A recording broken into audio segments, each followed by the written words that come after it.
Hello friends, welcome you all. आज मैं आपके लिए जो वीडियो लेकर आ रहा हूं, देखिए बात करेंगे एक मल्टी बैगर केमिकल सेक्टर के स्टॉक की।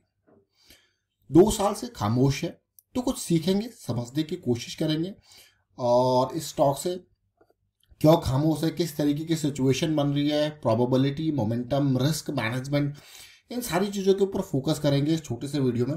और आगे बढ़ने से पहले मैं आपको बता दूं, अगर आपने अब तक चैनल को सब्सक्राइब नहीं किया तो जल्दी से सब्सक्राइब कर लें, बेल आइकन को प्रेस कर लें, जिससे आपको नोटिफिकेशन आती रहेगी। और प्राइस एक्शन सीखने के लिए आप ज्वाइन कर सकते हो मेंबरशिप, ज्वाइन बटन पर क्लिक करके। और जब भी आपको टाइम मिलता है, जैसे कि वीकेंड का टाइम है, आपको मिलेगा टाइम, आप वहाँ पे प्रैक्टिस जरूर कीजिए और प्राइस एक्शन की सीरीज को देखिए। और साथ के साथ प्रैक्टिस, जैसे वीकेंड वाली एक्सरसाइज है, डे एंड वाली एक्सरसाइज है, मंथ एंड वाली एक्सरसाइज है, जरूर करें। बहुत कुछ आपको सीखने को मिलेगा उन एक्सरसाइजेज के माध्यम से, उस प्रैक्टिस के माध्यम से। आज जिस स्टॉक की हम चर्चा कर रहे हैं वो है SRF लिमिटेड। देखिए रिसेंटली हमने बड़े बड़े यानी कि लार्ज कैप कैटेगरी के बहुत सारे स्टॉक्स की चर्चा करी, जिसमें बायोकॉन जैसे स्टॉक, जिसमें पिडिलाइट इंडस्ट्रीज जैसे स्टॉक, हैवल्स जैसे स्टॉक, ICICI प्रोडेंशियल जैसे स्टॉक फोकस में थे। अभी कुछ ही दिनों की अगर देखो, जब मार्केट कंसोलिडेट कर रही थी तो बड़े स्टॉक्स की हमने चर्चा करी। आज SRF को भी मैं बड़ा स्टॉक, ब्लू चिप कैटेगरी का स्टॉक कहूँगा। क्यों? क्योंकि आप मार्केट कैपिटलाइजेशन देख सकते हो 72,000 करोड़, अपने आप में बड़ा नाम है। लेकिन देखिए रेवेन्यू ग्रोथ, प्रॉफिट ग्रोथ आपको देखने को मिल रहा है कंपनी के ऊपर। और ये है chemical, textile chemical, packaging films, aluminium foil, ढेर सारी चीज़ें ये कंपनी। और आज की नहीं है, पुरानी कंपनी है। और थोड़ा सा डिटेल में समझने की कोशिश करते हैं। उससे पहले मैं आपको कुछ यहाँ पे इंपॉर्टेंट चीज दिखाऊंगा।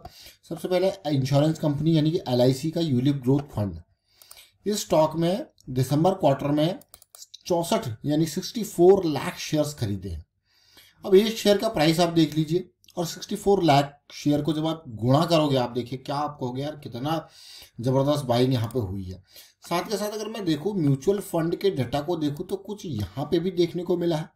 देखिए म्यूचुअल फंड का डाटा अगर आप देखोगे तो यहाँ से नंबर्स कम यहाँ पे हुए हैं, लेकिन ये इसका जून 2023 में सबसे बॉटम नंबर था। उसके बाद वापस रिवर्स सिचुएशन है और कुछ ना कुछ बाइंग यहाँ पे चल रही है। देख रहे हो ना ये नंबर्स, ये 7.81% हो गया, मतलब गिरता गिरता यहाँ तक आया, अब यहाँ से बढ़ता हुआ भी देखने को मिल रहा है। तो चलिए, ये तो बेसिक डिटेल्स थी। अब थोड़ा सा SRF के शेयर को समझने की कोशिश करते हैं। ओवर द पीरियड के इसने किस तरीके से आपको रिटर्न्स दिए हैं। मल्टी बैगर स्टॉक हम इसको क्यों कह रहे हैं? क्योंकि ये एक ऐसी कैटेगरी का स्टॉक है। अगर 2014 की हम बात करें तो इसने एक बॉटम बनाया था अगस्त 2013 में, और जो कि 28 के आसपास है। और उसके बाद आप देख सकते हो किस तरीके से रैली यहाँ पे देखने को मिली, मतलब 100 गुना इन लेवल से। और उसके बाद ये कंसोलिडेशन लेवल देखिए, मतलब प्राइस कभी इवन कोविड के टाइम पे भी ये नीचे आया, अपना मंथली पे 20 EMA के इर्द गिर्द का सपोर्ट लिया, वापसी गई और ये कंसोलिडेशन देखने को मिला। बहुत ही बेहतरीन 2 मंथ का ये कंसोलिडेशन, अमेजिंग मैं कहूँगा ये लेवल 700 का। और उसके बाद सीधे देखिए 4 गुना। जब इतनी बड़ी रैली आती है, मैं आपको बार बार कहता हूँ कि ऐसी रैलीज कभी भी अगर आपको देखने को मिल जाए ना, तो उसके बाद एक्सपेक्टेशन होती है कि थोड़ा सा लंबे टाइम तक कंसोलिडेशन चले, ताकि चाहे वो कंसोलिडेशन बिल्कुल हॉरिजॉन्टल वाली हो, चाहे थोड़ा वर्टिकल वाली कंसोलिडेशन भी होती है। देखिए ये रैली के बाद वर्टिकल कंसोलिडेशन थी, और ये बिल्कुल हॉरिजॉन्टल कंसोलिडेशन है। अब होता है कि प्राइस यार एक बार इतना भाग गया, अब थोड़ा धीरे चलेगा।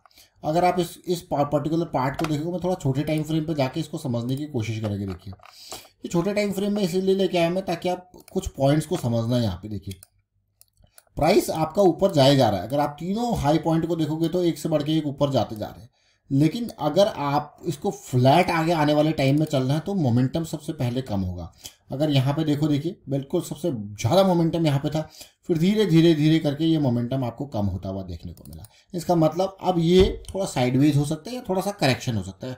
और अच्छे स्टॉक्स में एकदम फॉल आपको देखने को नहीं मिलता, लेकिन जो हीट पैदा हुई है रैली की वजह से, वो ठंडी होती है किसकी वजह से? करेक्शन, कंसोलिडेशन, यानी कि थोड़ा सा साइडवेज मार्केट होती है वहाँ पे। देखिए और ये देखिए यहाँ पे ये कंसोलिडेशन चला था और बढ़िया रैली इसने दी। और फिलहाल जैसे मैंने कहा कि 2 साल से खामोश है। अगर आप इसको देखोगे तो 2022 पूरा खत्म, 2023 पूरा खत्म, और स्टॉक का प्राइस अगर देखा जाए तो कोई अगर हाई पॉइंट को, रेंज को टच कर लो तो ये है 2700 2800 की। अगर बॉटम रेंज को टच देख लो आप तो 2000 2100 की ये रेंज आपको देखने को मिल रही है। है कि नहीं है। तो ये एक टाइट रेंज चल रही है, और जो कि अभी स्टॉक को धीरे धीरे करके, क्योंकि बहुत टाइम इसको हो गया, तो थोड़ा अट्रैक्टिव बनाते रहेगा। जैसे अभी हमने एस्ट्रल, पिडिलाइट, इन सबको देखा था, तो यहाँ पे भी अब टाइम के साथ चीज़ें आपको लगेगा। देखिए रिजेक्शन रिजेक्शन रिजेक्शन रिजेक्शन, अब ये देखिए ब्रेकआउट थोड़ा सा हुआ था, पुल बैक की सिनेरियो। तो ये जो चीज़ें हैं ना, ये एक लो रिस्क की तरफ आपको लेके जाती हैं। लो रिस्क मैं क्यों कह रहा हूँ, क्योंकि आप देखिए जब ऐसे टाइम पे चीज़ें जाती है कि हाँ यहाँ से पॉजिटिविटी की उम्मीद होती है, तो हमारा रिस्क जो है बहुत कम होता है। इस तरीके से रिस्क होता है, और उम्मीद करते हैं हम फिर आगे की। और इसमें एक बढ़िया वॉल्यूम रिसेंटली देखने को मिला था। तो ये स्टॉक जो है काफ़ी इंपॉर्टेंट रहने वाला आने वाले कुछ टाइम पे। अगर थोड़ा और कंसोलिडेट ये कर जाए, तो ये 200 SMA की जो लाइन है, ये भी वीकली पे ऊपर आते हुए देखने को मिलेगी। और प्राइस बिल्कुल ऐसा नहीं कि प्राइस ने फॉल किया, लेकिन इंतजार किया 200 SMA के पास आने का। डेली टाइम फ्रेम पे देखते हैं एक पॉजिटिव साइकिल से यहाँ स्टार्ट होती हुई देखने को मिल रही है। और ऑल्दो इसमें बहुत सारी साइकिल स्टार्ट हुई, लेकिन देखिए अच्छे स्टॉक्स का सबसे इंपॉर्टेंट बात, किस तरीके से एक बॉटम जोन से रिजेक्शन आपको देखने को मिलता है बार बार। देखिए देख रहे हैं इस पार्ट को, किस तरीके से बार बार रिजेक्शन रिजेक्शन, जैसे ही नीचे जाता है रिजेक्शन, जैसे ही नीचे गया रिजेक्शन, अभी धीरे धीरे ऊपर को बढ़ रहा है हायर लोज। और ये काइंड ऑफ पुल बैक मैं इसको कहूँगा। अब उम्मीद जरूर करेंगे कि यहाँ पर रैली हो, लेकिन रिस्क ज़्यादा नहीं। रिस्क देखिए बड़े स्टॉक्स में यही खास बात होती है। अगर 2440 का है, आप कहोगे यार ये तो बहुत ही कम रिस्क है इसके प्राइस के हिसाब से, 10% 15% है कि नहीं है। और जहाँ पे स्मॉल कैप कैटेगरी स्टॉक में हम देखते हैं कि बड़ा बड़ा रिस्क होता है, monthly time frame, weekly time frame की जब बात करते हैं, तो ये एक खास बात है। देखिए तो SRF के शेयर को हमने समझने की कोशिश करी, इसको अलग अलग टाइम फ्रेम पर समझने की कोशिश करी, लेकिन ज़रा देखिए ये मल्टी बैगर में इसको इसलिए कहते हैं मल्टी बैगर, क्योंकि आप देख सकते हो कितना गुना रैली इसने दिया, है कि नहीं है। और अभी देखिए जिस लेवल पे है, अगर मंथली का RSI को भी देखो, तो यहाँ पे बेस बनता है 50 के इर्द गिर्द आता है, फिर वापसी सी एक्सपेक्टेशन होती है। तो ये बार बार होता है, ये सिचुएशन है बड़े स्टॉक्स में। और फिलहाल उम्मीद करता हूँ कि मैं आपको इस वीडियो के माध्यम से कुछ समझने को जरूर मिला होगा, कुछ सीखने को जरूर मिला होगा। अब बात आती है, देखिए जब भी आपके पास टाइम होता है प्राइस एक्शन की सीरीज़ की, देखिए प्राइस एक्शन की सीरीज़ में वीडियोस आपके लिए बहुत इंपॉर्टेंट, एक एक करके छोटी छोटी चीज़ें आपको काफ़ी डिटेल में बताई गई है। और दूसरा इंपॉर्टेंट बात है, देखिए सीधे आप देखो, आपको चीज़ें थोड़ा थोड़ा समझ आएंगी, लेकिन जब देख के आप प्रैक्टिस करोगे ना, तब आप रिलेट कर पाओगे चीज़ों को। इसीलिए आपके पास कोविड का टाइम भी है, गिरावट है। अभी रिसेंटली आपके पास रैली भी थी, को पोस्ट कोविड की रैलीज भी आपको देखने को मिली।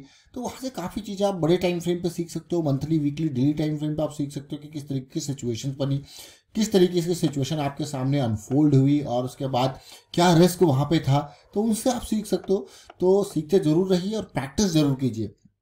और एटलीस्ट मैं कहूँगा, जैसे डे एंड पे जब आप देखते हो 100-200 स्टॉक्स जब आप कवर करते हो, तो आपके पास 200 स्टॉक्स में 4 चार्ट्स जब आप देखते हो, तो अच्छा खासा कवरिंग आपकी पर डे की होती है। अगर आप रेगुलरली देखते हो, तो ढेर सारे चार्ट्स आप मंथली बेसिस पर देख लोगे। तो इसलिए ये प्रैक्टिस का फ़ायदा है, रेगुलर प्रैक्टिस का यही फ़ायदा है। और वाइंड अप करता हूँ फिलहाल मैं वीडियो को, और उम्मीद करता हूँ आपको समझ में जरूर आएगा। वीडियो अच्छा लगा तो शेयर कीजिए, आप लाइक कीजिए, प्राइस एक्शन सीखते रहिए, प्रैक्टिस करते रहिए। Thank you for watching the video.